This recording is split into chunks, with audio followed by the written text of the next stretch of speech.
Hello, Union voters. Election day is getting near, and I'm still getting people that are asking questions about Article 2 through 5. And the questions are all based on kind of why or how come. And so I wanted to take a few minutes and make this video and do my best to explain how come on those articles. I am a member of the working group. I was part of the development of the wording of those articles, but I am speaking today just as Bill, not speaking for the rest of the working group. So from the beginning, why are we looking at splitting the buildings and having housing on only in the yellow building? In June of 2022, there was a vote with 5 options to what to do with the future of this building. A little over 200 people wanted the whole place to remain as a municipal center, but no direction of uses or anything like that. Another 250 were split between 2 other options. One of them was senior housing, and the other one was to work with a developer for the building. So the select board looked at that, created the working group, and tasked us very clearly with trying to come up with some kind of a plan that addressed the majority of the voters' wishes. So we went to work and we did that. And what we thought was going to happen was that we would get proposals, and we would go through these proposals, and then we would pick one. We would meet with these folks, we would pick one, and we would refer it to the select board. The select board, if they agreed, would send it to the voters, and you'd say yes or no on that. Well, turns out that was a municipal viewpoint, but developers said, ho, hold it, wait a minute. You want us to present a plan for the development of this yellow building, and you don't even know if the voters want senior housing? If you present the concept and the voters are for it, we're interested. In those discussions, there were 2 other things that came up. One was zoning, because it would not, the future use would not fit the requirements of the regulations in the village district, which this is in. And the other concern was creating a tax increment financing district, and that was key to the success for the voters. Not the voters, for the developers. It was important for the developer. There's a benefit to the town.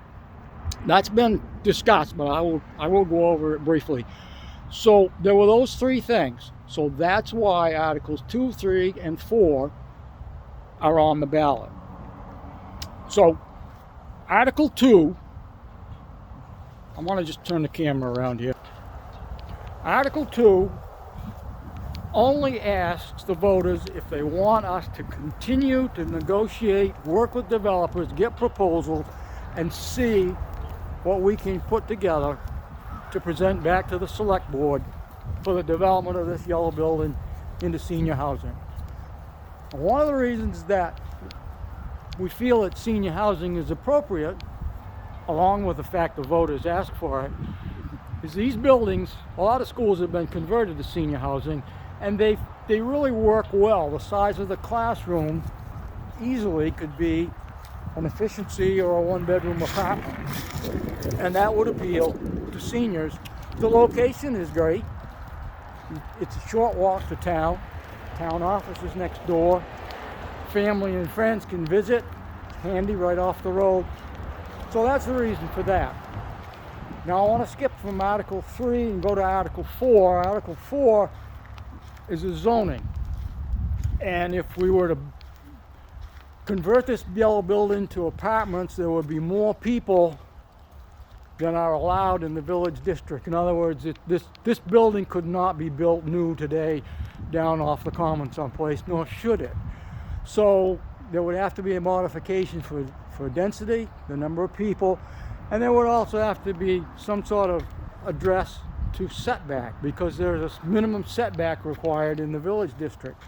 And as you can see here, where the 2 buildings have come together, there is no setback, and there could possibly be, what is that, if this little entryway was removed completely, there would be maybe, I don't know, 12 feet of setback. Might not be any, it might just be boarded up. That's the future, something for the future. So one option would be to go forward with the developer and then see if the developer could, or the developer could see if they could go to the planning board, and the planning board would deny the permit because of these two issues, and then they could go to the zoning board of appeals and ask for a variance, and that happens quite often. But the planning board felt that was probably not the way to go, and we were in agreement, and there was discussion, and it was decided to create a new district called the Community Center District, which would encompass these two buildings. And the uses would be appropriate, but only for this zone. And that requires a vote of the people. If you change your land use ordinance, it requires a vote of the populace, and so that's why that one is on there.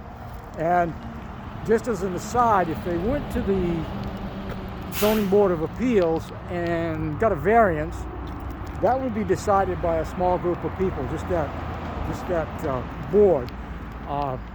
Changing the district indicates that the voters are supporting the project and want it to go forward. So the next thing would be the TIF, which is Article 3. And the tax increment financing district just changes the way things operate. And I'm not going to go into all of the details. You can watch the video. Matt Eddy did an excellent presentation on how that benefits the town.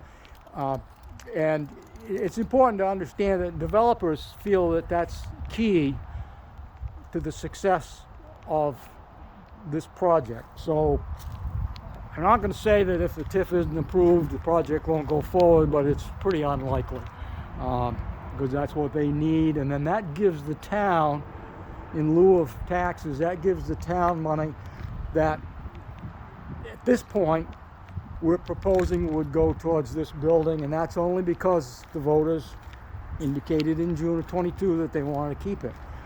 If the voters don't want to keep this building, they want to do something different, then we'd have to find another source that could receive that money. And there's some pretty strict guidelines, but the town could come up with another direction. So voting yes on the TIF and creating the tax increment financing district doesn't lock the town into spending all kinds of money on this building. And while speaking of all kinds of money, the opponents have talked about huge numbers of money and big expense and tax increases, and oh my God, it goes on and on. If you read the articles, there are no dollar amounts involved in any of them. So any tax money or any expenditures would have to come before the voters. And that's a future time. And what happens to this building? That's another vote altogether. There's nothing on this ballot pertaining to this building. It's all the yellow building. At some point, there's going to be a ballot. People are going to have to decide. No question. And that's a discussion for another day. Now, Article 5 frees up the money that was frozen at the November vote, November of last year.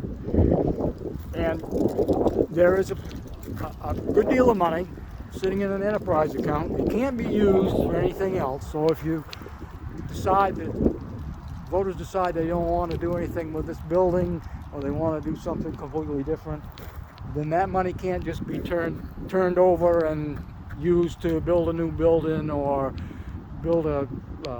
buy a fire engine or anything like that without voter approval, because you already voted the use of that money back in June of 22. Yeah, June of 23, excuse me.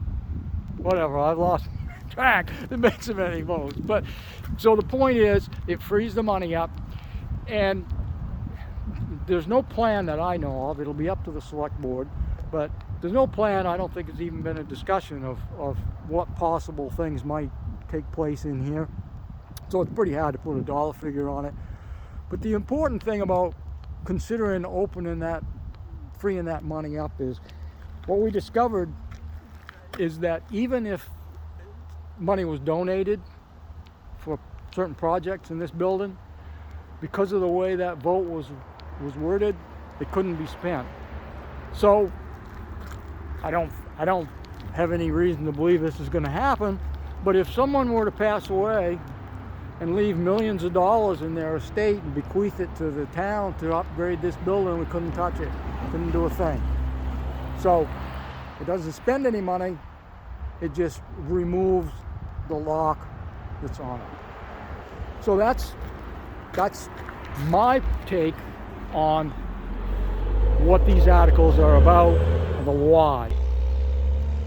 And the last article, Article 6, I can't, there was a big truck going by. I can't speak to Article 6 or the why because I have no idea. Article 6 did not come from the working group.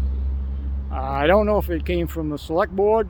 I guess it came from the town manager at least, maybe the select board. I didn't see any discussion about it until it was presented.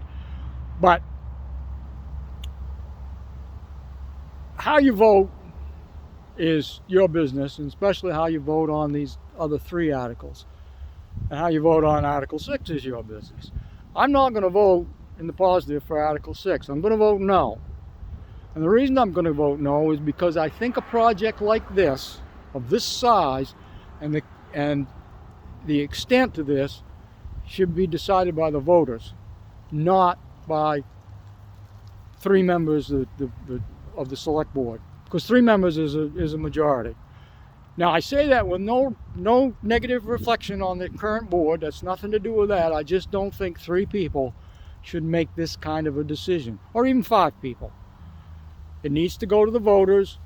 The will of the voters then goes to the select board. The select board works for the voters. The town manager works for the select board. That's how it goes. So that's why I'm not going to vote yes for Article 6. So that pretty much wraps it up. I got one more thought real quick. Appreciate you sticking with me. Throughout its existence of these buildings, starting in 1923 with the yellow building, that was a long time ago, these buildings have brought the community together, starting as a school for plays, graduations, all of those school-related things, all of those projects, parents' night, all of that. And then when it was taken over, managed by the volunteers, it was Beano, I guess, not bingo, Beano, flea markets, Thanksgiving dinner, comedy shows, dances, all kinds of things. Always brought the community together. However you feel about this, and however you vote, think about maybe we can bring the community together. Ever since the town took responsibility for this, it's created a division in town that I don't think personally is necessary, and I don't think it's healthy. So whatever we do, as we move forward, let's do it with a spirit of bringing the community back together and working towards a common goal that benefits everybody.